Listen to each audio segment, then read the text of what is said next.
charity, I see where that money goes. I see all the funds that we raise for the house and the activities for the children, and I'm able to be there on a daily basis, especially Thursday nights, creating events and programs for the children. So I can see where monies are raised and where the monies go. I've been volunteering, I've been fundraising for the Ronald McDonald House almost as long as I'm a New York firefighter. That's 17 years.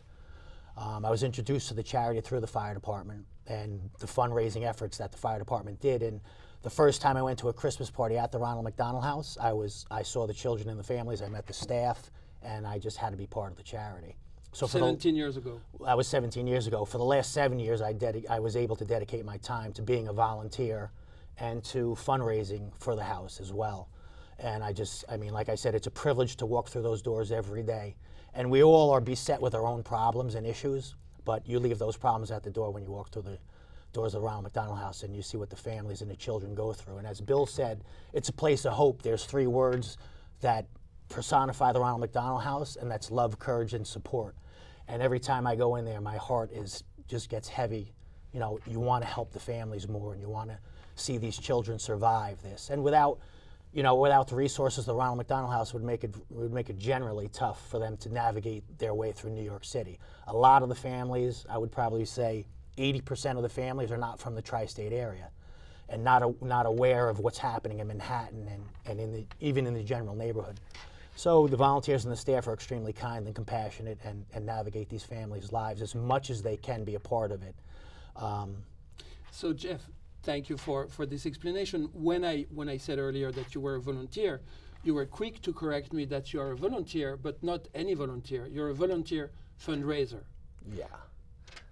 Are you doing something these days? Are you organizing something that we should know of? Yeah, we do a every June right now. We do a lot of fundraising, volunteer fundraising throughout the year, but every June there's a special fundraiser that the volunteers and myself throw. I'm the chairman of Team Ronald McDonald, which is kind of an offshoot volunteer fundraising effort for the Ronald McDonald House, which the money that we raise goes into the volunteers' activities for the children and the families. So every night of the week, 7 days a week, there are 10 to 15 volunteers at the Ronald McDonald House helping out with activities and events to take the burden and the pressure off of what's happening in the hospitals and what their lives are really going through. So we provide arts and crafts, dinners, take the kids to Central Park, picnics, Broadway shows, movies.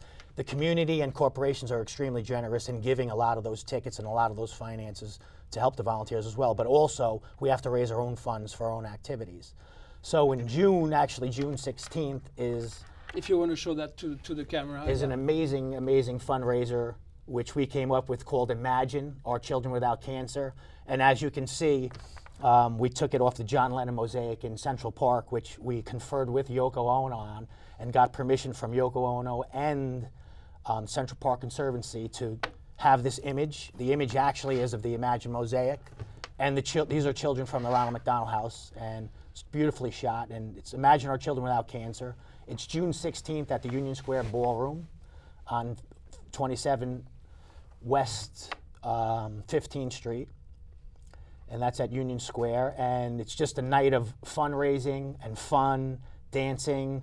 There is an open bar, there is food all night from Tony DiNapoli's, and I would say 95% of our fundraisers are funded and donated, so it allows us to keep the cost of the fundraisers down. So the cost of our fundraiser is only $100, and for what you get back for your money, which is a donation to the house as well, is a lifetime of memories and an amazing evening of fundraising. Thank you, Jef. Talking about fundraiser, Bill, how is the house today? Is it okay in this economy? Well, certainly we're having our challenges like all nonprofits are, but we're holding our own in this storm out there. And fortunately, we have about half of our base. We raise about $14 million annually, and about $7 million of that comes from individuals, and that's our strongest base. We have a lot of individuals that write their own checks and give their own money, which is our stronghold. We raise about $7 million from the corporate community through large-scale events, galas, golf tournaments, the whole gamut, and that is what's compromised because a lot of the businesses can't continue to give at the level that they have been, or in some cases not at all. So that has been a challenge. So some of our special events are trailing a little bit there, but we're doing actually pretty good. I always say we are an essential charity here in New York City.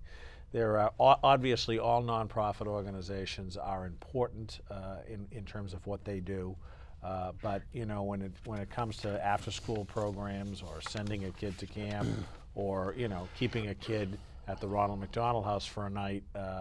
It's easy to find out where your priorities are.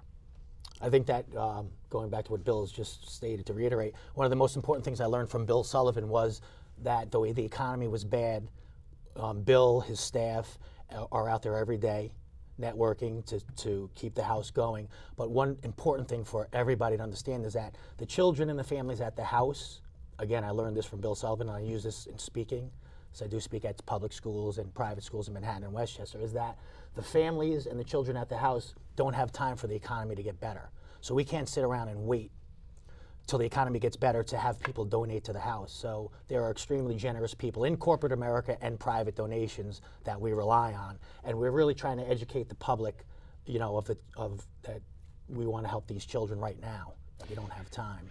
Gentlemen, I thank you. Talking about time, we're unfortunately running out of time. Again, today we were discussing the Ronald McDonald House of New York City, where I had the pleasure of having Bill Sullivan, President and CEO of the House, and Jef Campion, who is a Thursday night team leader and also a fundraiser. This is Carlo Montali for What's News. Thank you. See you next time.